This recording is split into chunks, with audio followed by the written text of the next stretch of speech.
তো hello everyone, আমি তোমাদের বং ফানি 420 ব্লগসের দিব্য।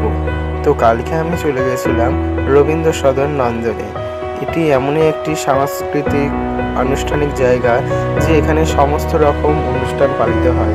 সে আমাদের বাঙালিদের প্রিয় 25শে বৈশাখ হোক, বা দোলযাত্রা হোক, বা নজরুল গীতি হোক, বা আমাদের দুর্গাপুজো হোক, যে কোনো উৎসবই এখানে পালিত হয়। এখানে কালকে নাচ থেকে শুরু করে, গান থেকে শুরু করে, আবৃত্তি থেকে শুরু করে, নাটক থেকে শুরু করে সমস্ত রকম কিছু হয়। আর জায়গাটির অ্যাম্বিয়েন্স এতই সুন্দর, এখানে এত সুন্দর করে সব জায়গাটাকে সাজানো হয়, আপনাদের আমি বলে বোঝাতে পারবো না, এত সুন্দর জায়গার অ্যাম্বিয়েন্স। তারপর এখানে আপনাদের ছবি তোলার অনেক সুন্দর সুন্দর স্পট রয়েছে।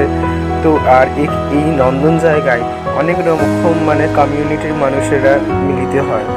তো আমি কালকে ঘুরতে গেছিলাম আমার মাসিদের সাথে। তো আপনারা দেখলেনই, আমার মাসি হাই করলো। তো আমি আমার মাসিদের সাথে কালকে ঘুরতে গেছিলাম রবীন্দ্র সদন। আমার তো গিয়ে জায়গাটিতে এত সুন্দর, এত ভালো লেগেছে, আপনাদের বলেই বোঝাতে পারবো না, এত সুন্দর লেগেছে আমার জায়গাটি। তো আমি আপনাদেরও বলবো, আপনারা যান, প্রত্যেক রবিবার করে ঘুরে আসুন। আজকের জন্য এতটাই।